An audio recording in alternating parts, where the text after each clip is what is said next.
ഓം ശ്രീ മഹാദേവി നമ. നമസ്തേ. ആനന്ദഭൈരവി ആസ്ട്രോളജിയിലേക്ക് എല്ലാവർക്കും സ്വാഗതം. 2020 ഏപ്രിൽ 1 മുതൽ 30 വരെയുള്ള, അതായത് മീനം 19 മുതൽ മേടം 17 വരെയുള്ള കുംഭക്കൂറുകാരുടെ ഏപ്രിൽ മാസ ഫലത്തെക്കുറിച്ചാണ് നമ്മളിപ്പോൾ ചിന്തിക്കുവാൻ പോകുന്നത്. കുംഭക്കൂറിലെ നക്ഷത്രങ്ങളായ അവിട്ടം 3, 4 പാദക്കാർക്കും ചതയ നക്ഷത്രക്കാർക്കും പുരോരുട്ടാതി 1, 2, 3 പാദക്കാർക്കുമാണ് ഈ ഫലങ്ങൾ അനുയോജ്യമായിട്ടുള്ളത്.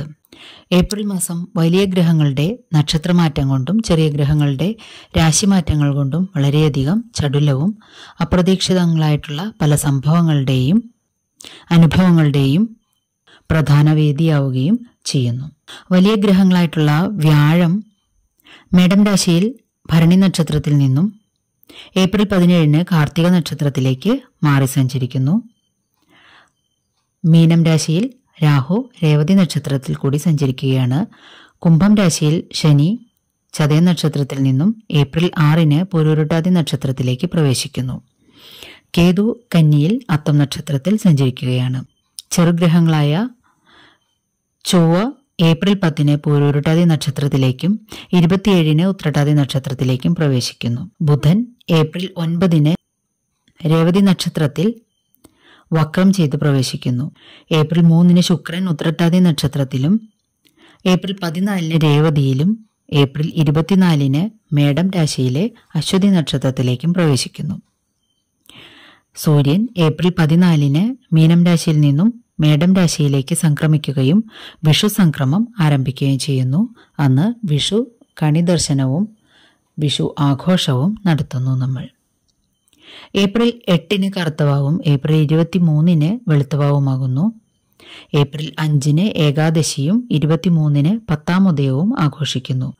ഏപ്രിൽ 3 സീതാനവമിയും ഏപ്രിൽ 17 ശ്രീരാമനവമി അഥവാ ശ്രീരാമ അവതാര ദിനവുമാകുന്നു. കേരളത്തിലെ അതിപ്രശസ്തങ്ങളായ ശക്തയക്കാവുകളിലൊന്നായ കൊടുങ്ങല്ലൂർ മീനഭരണി ഏപ്രിൽ 10 ആഘോഷിക്കുന്നു. ഇത്രയും പ്രധാനപ്പെട്ട സംഭവങ്ങൾ അല്ലെങ്കിൽ ദിവസങ്ങൾ ഏപ്രിൽ മാസത്തിലാണ് വരുന്നത്. അതുപോലെ വലിയ ഗ്രഹങ്ങളുടെ ഈ നക്ഷത്രമാറ്റങ്ങളും ചെറിയ ഗ്രഹങ്ങളുടെ രാശിമാറ്റങ്ങളും മനുഷ്യജീവിതത്തിൽ സ്ഥായിയായതും സംഭവബഹുലവുമായതുമായുള്ള പലതരം അനുഭവങ്ങളെ കൊണ്ട് ഏപ്രിൽ മാസം നിറയ്ക്കുന്നു. ഈ ചാനൽ ഇതുവരെ സബ്സ്ക്രൈബ് ചെയ്തിട്ടില്ലാത്തവർ ഒന്ന് സബ്സ്ക്രൈബ് ചെയ്യുവാനും നിങ്ങൾക്ക് വേണ്ടപ്പെട്ടവർക്കെല്ലാം ഈ ചാനൽ ഒന്ന് ഷെയർ ചെയ്ത് കൊടുക്കുവാനും അഭ്യർത്ഥിക്കുന്നു. അരികിലുള്ള ബെൽ ബട്ടൺ അമർത്തി അതിൽ ഓൾ ഒന്ന് കൊടുത്താൽ ഇനി വരുന്ന എല്ലാ വീഡിയോകളും തത്സമയം തന്നെ നോട്ടിഫിക്കേഷനായിട്ട് ലഭിക്കുന്നതാണ്. വീഡിയോ ഇഷ്ടമായാൽ ഒരു ലൈക്ക് തരുവാൻ മടി കാണിക്കരുതേ.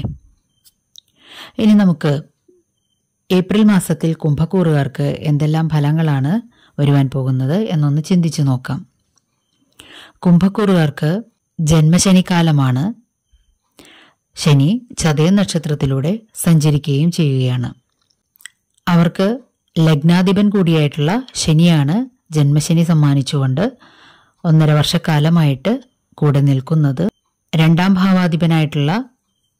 ഭാവാധിപനും 11ാം ഭാവാധിപനുമായിരിക്കുന്ന വ്യാഴം 3ാം ഭാവത്തിൽ സ്ഥിതി ചെയ്യുകയാണ്. ശനിയുടെ 3ാം ദൃഷ്ടിയിൽ തന്നെ 2ൽ രാഹുവും സ്ഥിതി ചെയ്യുന്നു. അഷ്ടമത്തിൽ കേതുവും സ്ഥിതി ചെയ്യുകയാണ്.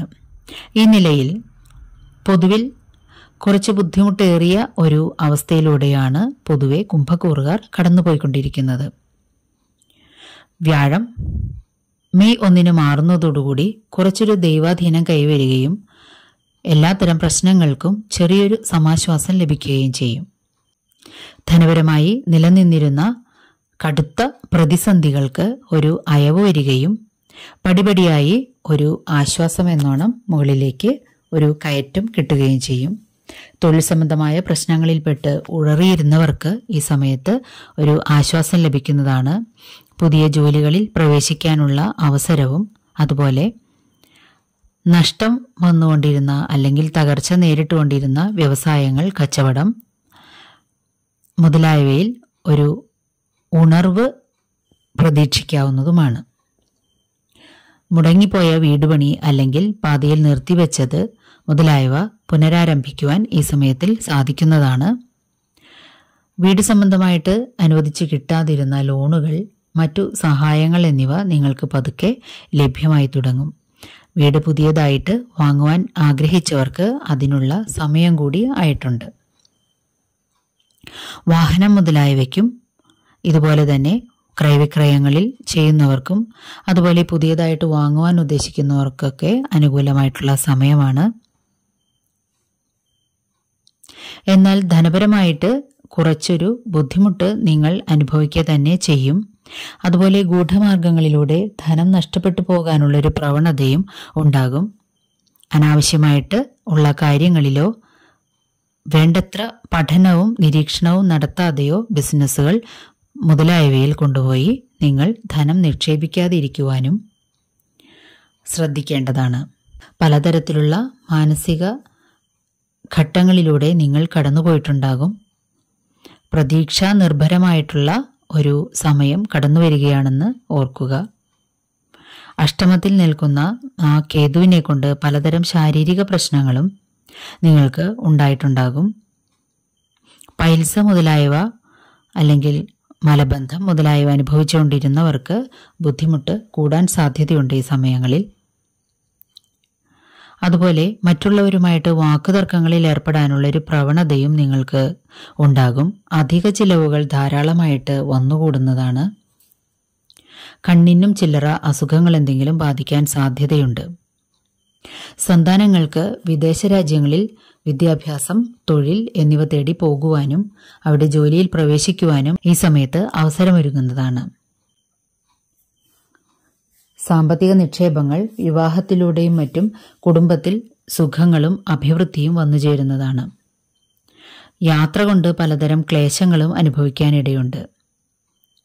ഉത്തരവാദിത്വം കൂടുതലുള്ള പോസ്റ്റുകളിലേക്ക് നിങ്ങൾക്ക് ജോലി മാറ്റവും അല്ലെങ്കിൽ ജോലി കയറ്റം ലഭിക്കുന്നതാണ്. പലതരത്തിലുള്ള പുതിയ ആശയങ്ങൾ മറ്റുള്ളവരുമായിട്ട് പങ്കുവയ്ക്കുവാനായിട്ട് നിങ്ങൾക്ക് ഈ സമയത്ത് സാധിക്കുന്നതുമാണ്. വളരെ പ്രശസ്തരും യോഗ്യരുമായിട്ടുള്ള ആളുകളുമായിട്ട് ബന്ധപ്പെടുവാനുള്ള അവസരങ്ങളും മറ്റും ലഭിക്കുന്നതാണ്. ശാരീരിക അസ്വസ്ഥതകൾക്ക് മരുന്ന് സേവിക്കുവാനുള്ള അവസരം കൂടിയാണിത്. വ്യക്തിപരമായിട്ട് നിങ്ങൾ പല കാര്യങ്ങളിലും അഭിപ്രായ പ്രകടനങ്ങൾ നടത്താൻ സാധ്യതയുണ്ട്. അതുപോലെ പറയുന്ന കാര്യങ്ങൾ പാലിക്കാൻ വേണ്ടിയിട്ടും നിങ്ങൾ ശ്രമിക്കുന്നതാണ്. യാത്രകളിൽ പലപ്പോഴും ബുദ്ധിമുട്ടുകൾ നേരിടാൻ സാധ്യതയുണ്ട്. വിവാഹം നടക്കാതിരുന്നവർക്ക്, പലതരത്തിലുള്ള വിവാഹ തടസ്സം നേരിട്ടുകൊണ്ടിരുന്നവർക്ക് അത് നടക്കാനുള്ള അവസരം കൂടി വന്നുചേരുന്നതാണ്. പുതിയ സുഹൃത്ത് ബന്ധങ്ങൾ ഉണ്ടാവുകയും അത് പലതരം നേട്ടങ്ങൾക്കും കാരണമാവുകയും ചെയ്യുന്നതാണ്. സാമ്പത്തിക സ്ഥിതി പതുക്കെ മെച്ചപ്പെട്ടു വരുന്നതാണ്. അതുപോലെ നിങ്ങളുടെ സൃഷ്ടിപരമായിട്ടുള്ള പല രചനകളിലൂടെയും നിങ്ങൾ അറിയപ്പെടുവാനും മറ്റും ഇടയാകുന്നതാണ്. ജനമധ്യത്തിൽ നിങ്ങൾക്ക് ബഹുമാന്യതയും അംഗീകാരങ്ങളും ലഭിക്കുകയും പലതരം നിങ്ങളുടെ ചിരകാല അഭിലാഷങ്ങളും സഫലീകൃതമാവുകയും ചെയ്യുന്നതാണ്. ഇനി നമുക്ക് ഏതെല്ലാം ദിവസങ്ങൾ ഏതെല്ലാം കാര്യങ്ങൾക്കായിട്ട് മാറ്റിവെക്കണം അഥവാ നല്ല കാര്യങ്ങൾക്കായിട്ട് പുറപ്പെടരുത് എന്നൊന്ന് ചിന്തിച്ചു നോക്കാം. താൽക്കാലിക ഗുളികസ്ഥിതി കൊണ്ട് കുംഭക്കൂറുകാർക്ക് 7, 8, 15, 22, 29, 30 എന്നീ ദിനങ്ങൾ ശാരീരികമോ മാനസികവുമായ പലതരത്തിലുള്ള ബുദ്ധിമുട്ടുകളും സഹപ്രവർത്തകരുമായോ മറ്റ് കൂട്ടു ബിസിനസ് മുതലായവ ചെയ്യുന്നവരുമായിട്ടും ജീവിത പങ്കാളിയുമായിട്ടും മറ്റും കലഹങ്ങളും മറ്റും ഉണ്ടാകാനും ഈ ദിവസങ്ങളിൽ സാധ്യത കൂടുതലാണ്. നിങ്ങളുടെ മുൻകോപത്തെ പ്രത്യേകിച്ചും നിയന്ത്രിക്കേണ്ടതാണ്. നിങ്ങൾക്ക് കിട്ടേണ്ടുന്ന ലാഭങ്ങൾ 3, 10, 11, 17, 18, 25 എന്നീ ദിവസങ്ങളിൽ ലാഭം കിട്ടാതിരിക്കുക അല്ലെങ്കിൽ നഷ്ടം സംഭവിക്കുക, കിട്ടാമെന്ന് വച്ചിരുന്ന ധനം കിട്ടാതിരിക്കുക തുടങ്ങിയ സംഭവങ്ങൾ എന്തെങ്കിലും ഉണ്ടായേക്കാൻ സാധ്യതയുണ്ട്. അതുപോലെ ഈ ദിവസങ്ങളിൽ നിങ്ങൾക്ക് നിങ്ങളുടെ സന്താനങ്ങൾക്ക് ചില്ലറ അസ്വസ്ഥതകളോ ബുദ്ധിമുട്ടുകളോ എന്തെങ്കിലും ഉണ്ടാകുവാനും സാധ്യതയുണ്ട്. അതുപോലെ വയറു സംബന്ധമായ അസുഖങ്ങളെയും ഈ ദിവസങ്ങളിൽ കരുതിയിരിക്കേണ്ടതാണ്. തൊഴിലിടങ്ങളിൽ 4, 5, 12, 19, 26 എന്നീ ദിവസങ്ങളിൽ വളരെയധികം ശ്രദ്ധ പുലർത്തേണ്ടതാണ്. ദോഷങ്ങളുടെ പരിഹാരാർത്ഥം നിങ്ങൾ ചെയ്യേണ്ടത് സർപ്പത്തിങ്കൽ 100 പാലും സമർപ്പിക്കുക, ശിവങ്കൽ ധാര, മൃത്യുഞ്ജയ പുഷ്പാഞ്ജലി, പിൻവിളക്ക് മുതലായവയും, മഹാവിഷ്ണുവെങ്കിൽ സഹസ്രനാമാർച്ചന, തുളസി മാല സമർപ്പണം അല്ലെങ്കിൽ താമരമാല സമർപ്പിക്കുക, നെയ്വിളക്ക് കത്തിച്ച് പ്രാർത്ഥിക്കുക, ഭദ്രകാളിയെങ്കിൽ ഗുരുതി പുഷ്പാഞ്ജലി, ചുവന്ന പുഷ്പങ്ങൾ കൊണ്ടുള്ള മാല മുതലായവയും സമർപ്പിച്ചുകൊണ്ട് നിങ്ങൾക്ക് ദോഷശാന്തി വരുത്താവുന്നതാണ്. ചാനൽ സബ്സ്ക്രൈബ് ചെയ്യാനും ഒരു ലൈക്ക് തരുവാനും മടി കാണിക്കരുതേ. നന്ദി, നമസ്കാരം.